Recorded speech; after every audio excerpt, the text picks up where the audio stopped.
أعزائي المشاهدين، أسعد الله أوقاتكم بكل خير.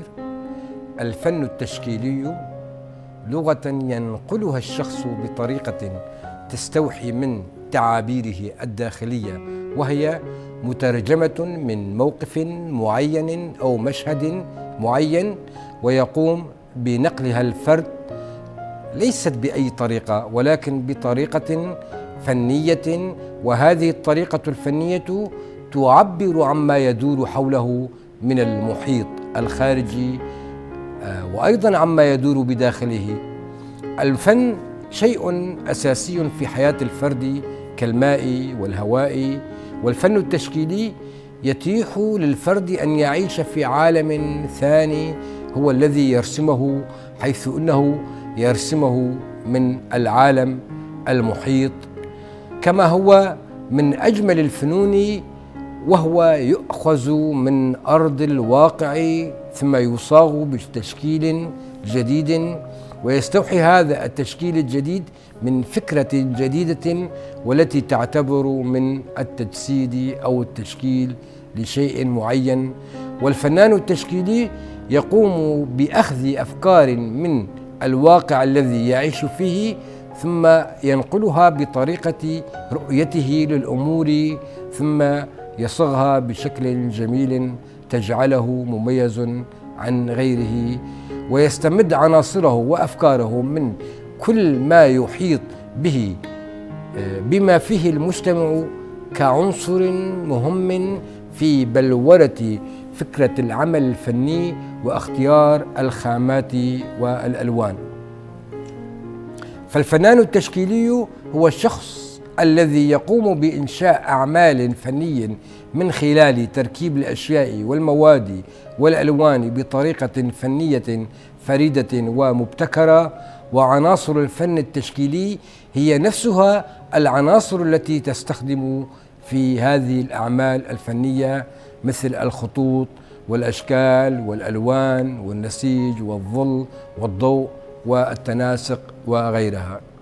ويحصل الفنان على هذه العناصر من مصادره المختلفة، مثل الطبيعة والثقافة والتاريخ والتقاليد والمجتمع وغيرها. قنديلنا لهذا اليوم الراحل محمد صالح موسى، فنان تشكيلي كردي ظل وفيا لطبيعة بلاده في جميع أعماله وتجربته، وظل نبض الفنان التشكيلي الملتزم في قضايا وطنه وهموم بيئته ومجتمعه. كذلك هو ذلك الرسام الذي تأتي أعماله بواقعيتها الشاعرية الواقعية، بحيث تضج ألوانه الشمالية في التشكيل واللون على نمط موسيقى بصرية تخاطب الوجدان، وهو الرمز الذي يجسد الفكرة من خلال الخامة بخبرة في التلوين وخفة في ضربات الفرشاة بخطوط سريعة تتلوى على أجساد مقبورة مهجورة في فضاءات سديمية، يغلب عليها لون سماوي في كثير من الأحيان، يظهر في مساحات من لوحاته تتخللها خطوط وتقسيمات رفيعة بيضاء كأنها كشط وخدوش بآلة حادة على سطح جدران اللوحة، أو مساحات رمادية تنتشر فيها بقعة لون صفراء ممزوجة بالأحمر في تجاور رائع، ولغة تشكيلية تنتج أصوات جديدة ونغمات متعددة تضفي البهجة رغم كل شيء. بالنسبة لأسلوب أو المدرسة التشكيلية التي كان ينتمي إليها الفنان محمد صالح موسى، يعني يمكن أن نؤطر التجربة الفنية بشكل عام للفنان ضمن المدرسة الواقعية، ولكن الواقعية باتساعها. رسم بالواقعية التعبيرية والواقعية الرمزية والواقعية الاشتراكية، وبعض أعماله أيضا تناولت بعض المواضيع الواقعية بأسلوب المدرسة النهجية. مثلا بالواقعية التعبيرية كلوحة لا تجعل الشهيد يسقط أرضا، أو جنازة الشهيد، أو لوحة نوروز التي تأثر بها بحادثة استشهاد سليمان أدى في نوروز دمشق 86. وبعض الأعمال الواقعية الاشتراكية كلوحة إلى الأمام ولوحة 4 جدران وباب حديدي الذي اقتبسها الفنان أو تأثر بأغنية بعض أغاني شيفان بيرور. وبعض الأعمال أيضا تناولت بعض المواضيع الواقعية بأسلوب نهجي، أي التركيز على إظهار عنصر الضوء بشكل مبهر وما يشكله أيضا من تأثيرات على بناء اللوحة من حيث الظل والتكوين، كلوحة سراج المعرفة أو لوحة رقصة النار أو لوحة حتى يعني الاتحاد قوة.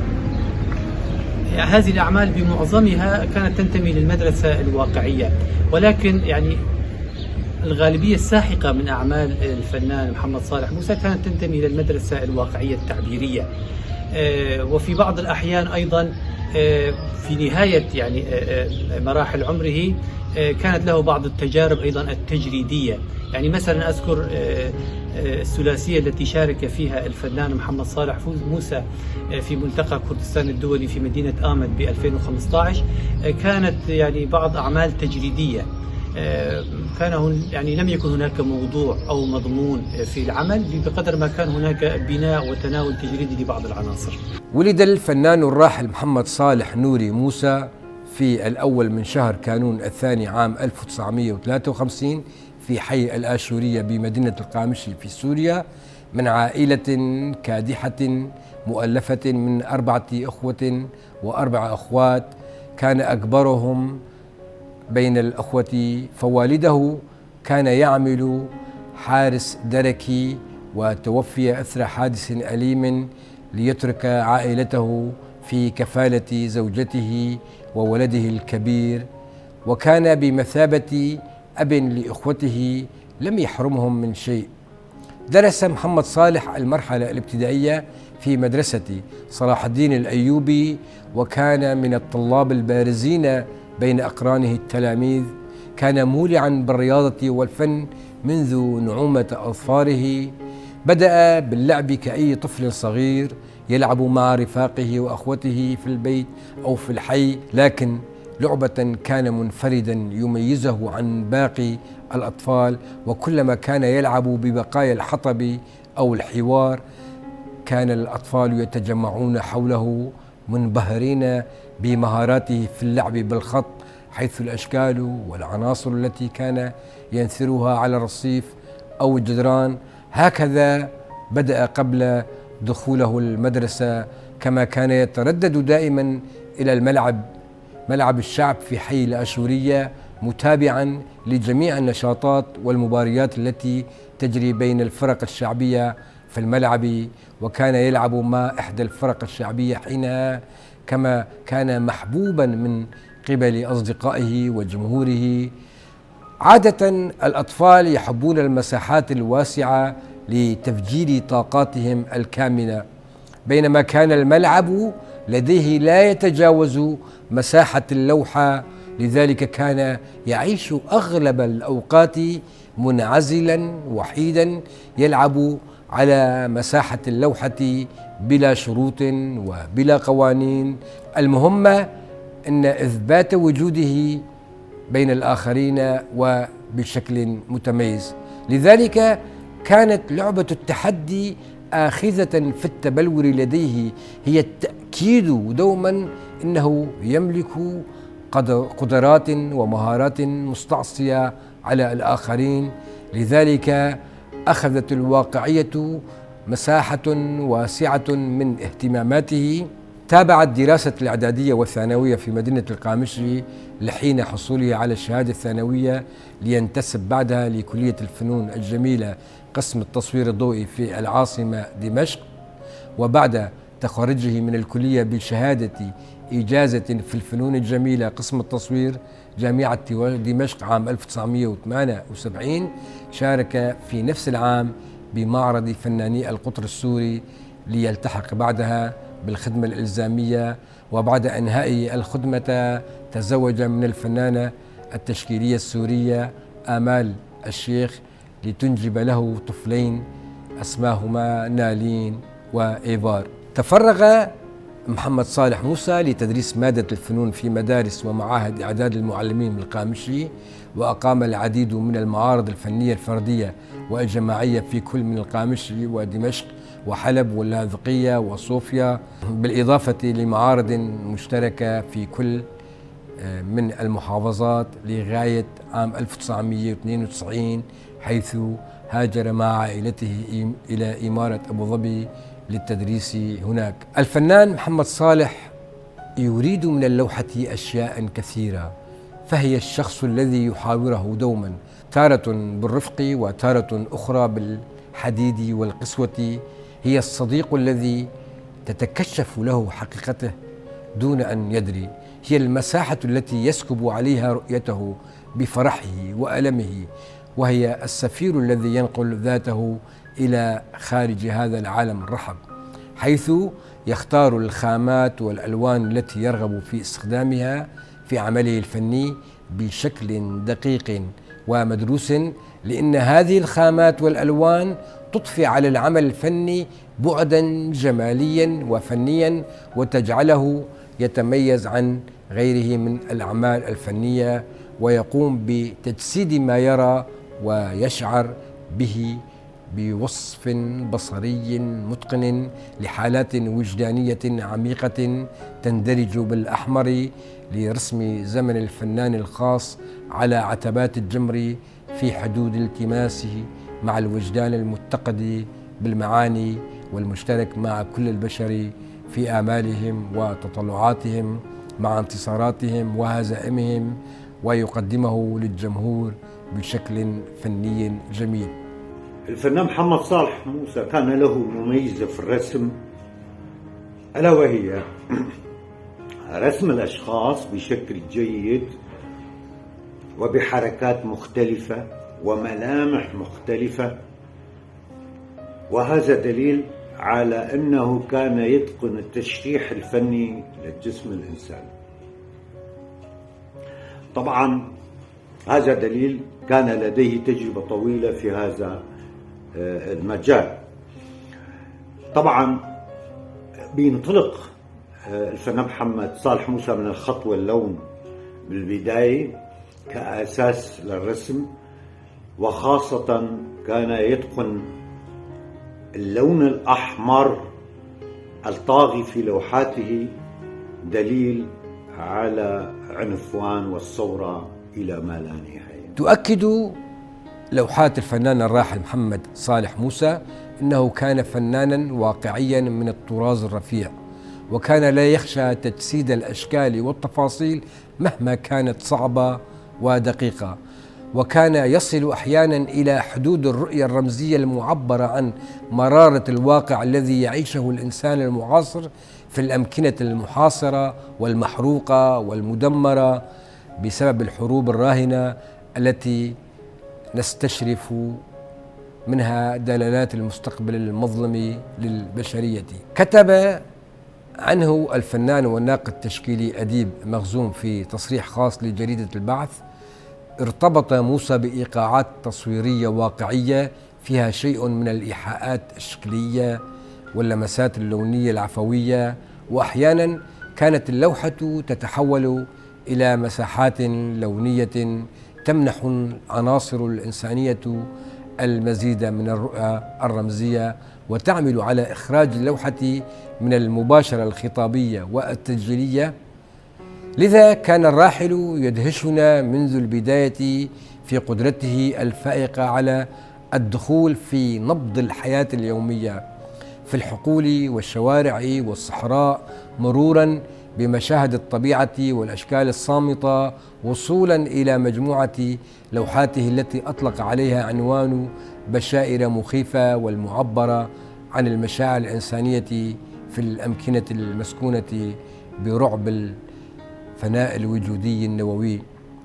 معظم أعمال الفنان محمد صالح موسى توحي بالمرجع الواقعي وبمناخية محترفات الأكاديميات قبل أن تذهب إلى تلبية متطلبات الصياغة الفنية الباحثة عن جديد ابتكاري في التشكيل والرسم الحديث، وما قدمه خلال رحلته الفنية الطويلة يمكن أن يبرز كردة فعل إيجابية ضد الصياغات التشكيلية العبثية التي تتزايد يوما بعد آخر في تجارب الأسماء الشابة، والتي تندر فيها التجارب الواقعية القادرة على الإدهاش والإقناع، وفي أعماله الواقعية والتعبيرية والرمزية على السواء كان يضيف عليها خبرته التقنية ومشاعره وبصمته الأسلوبية الخاصة.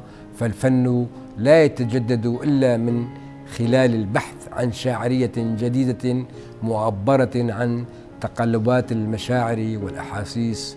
لقد كانت بعض لوحاته تضاهي في حيويتها واقعية الصورة الضوئية، ويعد أقوى الفنانين في الرسم الواقعي، ولا يخشى التكوينات والحركات مهما كانت دقيقة وصعبة، وجدارياته البانورامية المكتنزة بحركات الأشخاص تشهد على ذلك. فنان مدهش لم يأخذ شيئا بسيطا من حقه، حتى إنه رحل بصمت في هذا الزمن الصعب والدامي، ورحيله شكل خسارة كبيرة لا تعوض.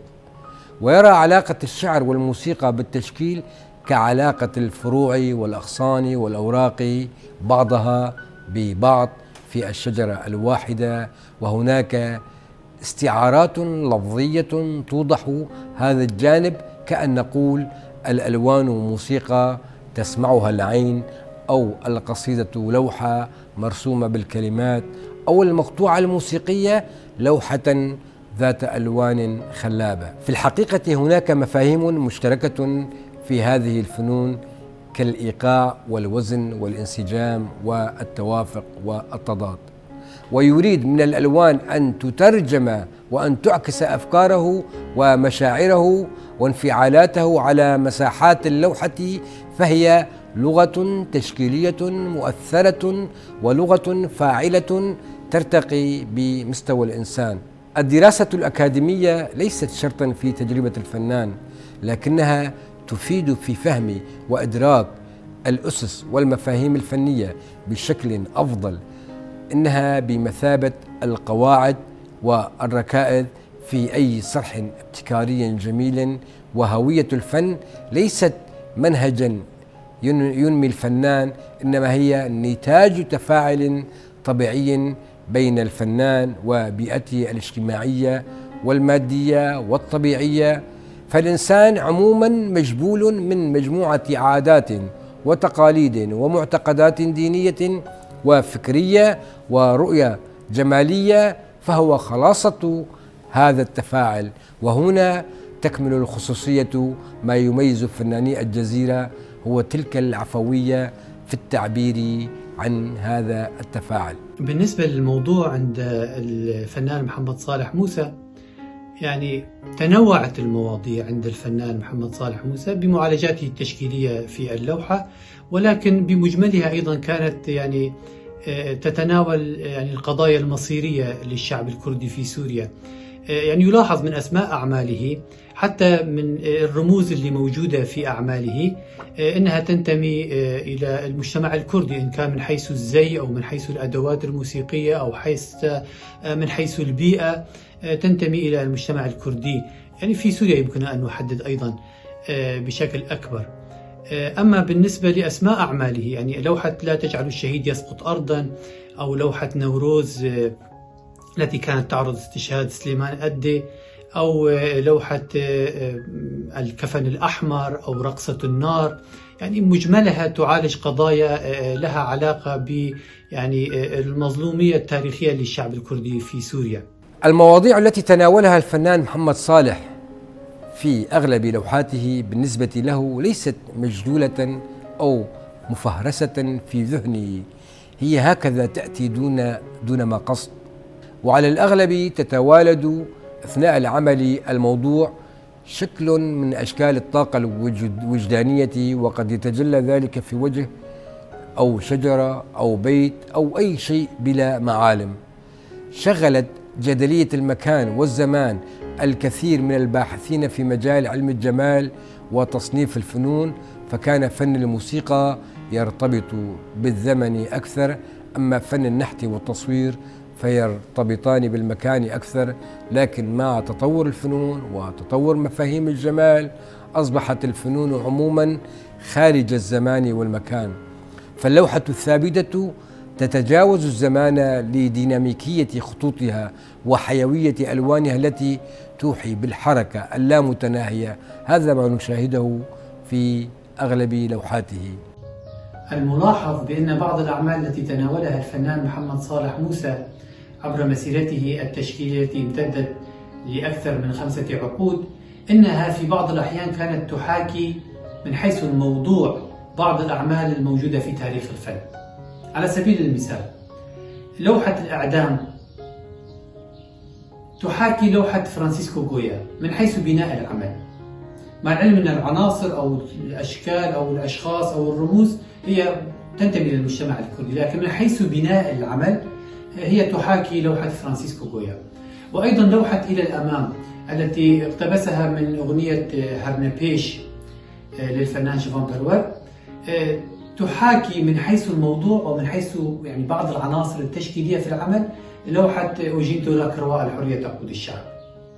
وأيضا لوحة الغريب بين الأصدقاء أو صديق بين الغرباء هي لوحة واقعية، ولكن من حيث بناء العمل أو من حيث تواجد بعض العناصر النسوية في العمل تحاكي لوحة بابلو بيكاسو آنسات أفينو. ويمكن أن نقول أيضا بأن بعض الأشكال التحويرية أو الشخوص التحويرية في لوحات الفنان محمد صالح موسى كانت تحاكي بشيء ما بعض أعمال لؤي كيالي.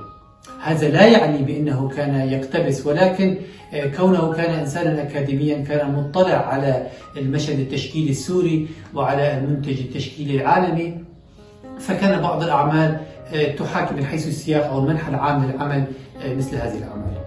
الجدير بالذكر أن الفنان محمد صالح موسى عضو نقابة الفنون الجميلة سوريا، عضو جمعية الإمارات للفنون التشكيلية، عمل مخرجا ورساما في بعض الصحف والمجلات السورية، له أعمال في مديرية الفنون الجميلة ووزارة الثقافة السورية، كما له أعمال في متحف الشارقة.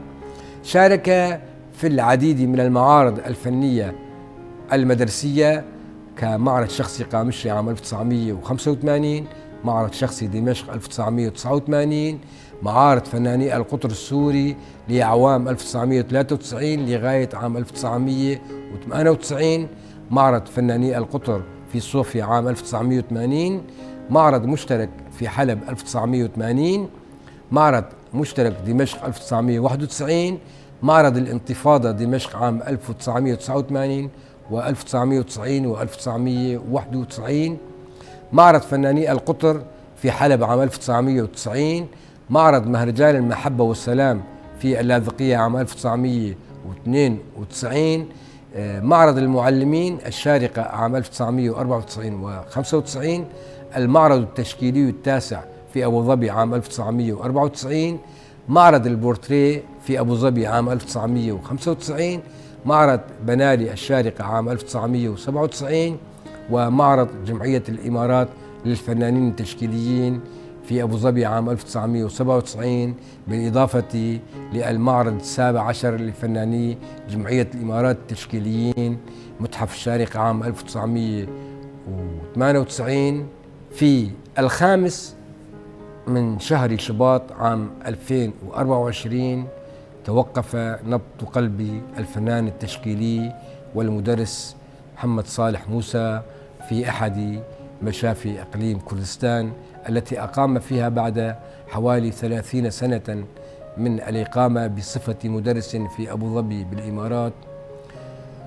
بهذه الكلمات أريد أن أختم الحلقة، فقد كتب عنه الصديق والفنان والكاتب التشكيلي دروست عزت في أربعينيته قائلا: الفنان والأستاذ محمد صالح موسى الغائب الحاضر والميت الحي بإرثه الفني وبمواضيعه الفنية والغنية المليئة بمعاناة شعبه ضمن إطارات لوحاته التي تأخذنا إلى عالم الثورات والمظاهر والمقاومة والتصميم، إلى عمق التاريخ من خلال الكوفية والزي الكردي وألوانه وزخارفه داخل لوحاته، من خلال مواضعه وجمال أسلوبه وحساسية لمساته الفنية. ونحن نتجول فيها نشاهد رسوماته التي جميعها تعبر عن الواقع والمعاناة التي تلامسها أنت في كل لحظة وساعة ويوم في حياتك المعتقلة في زمن الدكتاتوريات والظلم.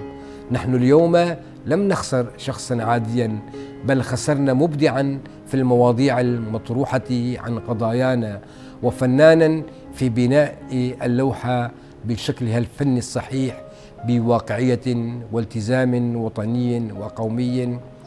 الفنان محمد صالح موسى بقي صامتا في جبهته الفنية، يخوض بريشته إلى جانب القلم والسلاح والفكر حتى آخر ساعة رحيله. أبى هذا الفنان القدير أن يخرج عن عزفه الإنساني والوطني، وبقي عنيدا ومؤمنا لينقل صور عن قراه وبيوتها الطينية وتلالها وسنابل القمح، كما رسم شوارع مدنه ونواصيها يتظاهرون فيها العمال والفلاحين والثوار والمثقفين والجنود والمغنين والعازفين، يشكلون أرتال بشرية متماسكة بوجوه غاضبة. وشكل الفنان من ألوانه دماء نقية تسيل من جروح شهداء سقطوا غدرا دفاعا عن حريتهم وأرضهم وعيدهم في عيد نيروز. وكذلك تشعر وتشم رائحة العرق وهي تسيل من وجوه المرسومة الثائرة للمناضلين، وهم يصرخون صرخة واحدة من حناجر مئات ضد الظلم والسلطات القمعية. كان فناننا يصرخ ويرفض وينتفض في لوحاته ومواضعه في زمن كان الآخرون يخرسون جبنا ويصمتون خوفا على مصالحهم، في حين كان شعبهم يعاني الأوجاع والآلام والفقر والطرد من وظائفهم. ألف تحية لروحك الثائرة بصمتها المنتفضة ضد الخنوع والرضوخ والركوع، المتمردة في وجه الظلم والقمع بعطاءاتها الفنية.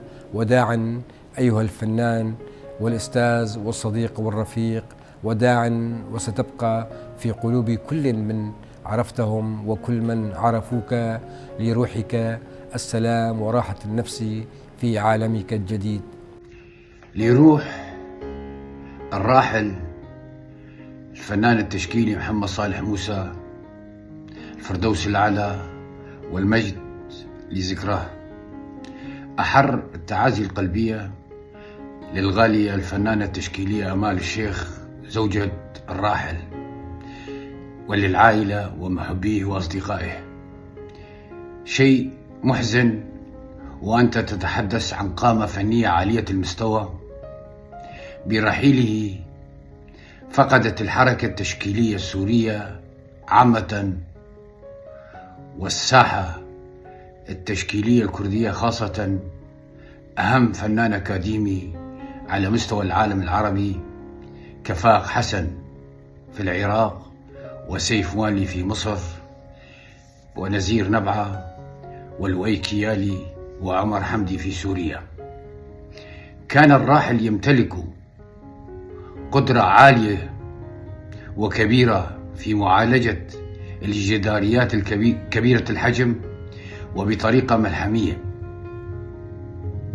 كفناني بعد عصر النهضة بأسلوب واقعي حينا، والواقعية التعبيرية في المراحل الأخيرة قبل عقدين أو أكثر. ليس بخاف على متخصصي ومتذوقي الفن بمعرفة مستواه في الخط ومعالجة الكتل والفراغ. هناك شبه كبير في الخط والرسم بينه وبين الفنان العالمي فان كوخ، أقصد في الجرافيك، في الرسم الأسود والأبيض، من ناحية قسوة ومتانة الخط وصرامة الكتلة والجرأة. تطرق الراحل إلى مواضيع ذات صلة بالقضايا القومية والهم الوطني كجدارية النوروز والشهيد والمظاهرات السلمية، كما عالج معاناة والمشاهدات اليومية للفقراء والمعدومين كماسحي الأحذية والعتالين. والحديث يطول عن فن الراحل كونه يمتلك مقومات العملية الإبداعية بجدارة عالية في بناء اللوحة التشكيلية. وللخوض في تجربة الراحل يحتاج الأمر إلى كتاب لدراسة حياته وتجربته وفنه بشكل دقيق بتحليل نقدي، وهذا يقع على عاتق المتخصصين ومتذوقي الفن من بني جلدته. ما أتمناه من عائلة الراحل ومحبيه، وأخص بالذكر الغالية أم إيفار عقيلة الراحل الفنانة التشكيلية آمال الشيخ، أن توثق وتعمل على أرشفة كل ما له صلة بفن الراحل وتجربته، كونه لم يأخذ حقه في الإعلام والصحافة. أعتقد أنه ظلم، والتاريخ سيصنفه من كبار فنانين التشكيليين الكرد. عزائي للأستاذة الفنانة التشكيلية آمال الشيخ عقيلة الراحل ولأهله ومحبيه وأصدقائه، والخلود لذكراه. المبدعون لا يموتون بل أحياء في ذاكرة الأمة. وجزيل شكري للصديق الشاعر مروان شيخي. أعزائي المشاهدين، ربما لن تكون هذه الحلقة كافية لأقف على نتاجه الغزير والمترامي الأطراف، لكني حاولت أن أسلط الضوء على قبس من نور قنديلنا الشاعر الراحل الأستاذ محمد صالح موسى. أتمنى أن أكون قد أفيت ولو جزءا يسيرا من إبداعاته وحياته. إلى هنا أصل بكم لنهاية الحلقة، أترككم بأمان الله وإلى قنديل آخر من برنامجنا قناديل على قناتي وفضائيتي روجافا. إلى اللقاء.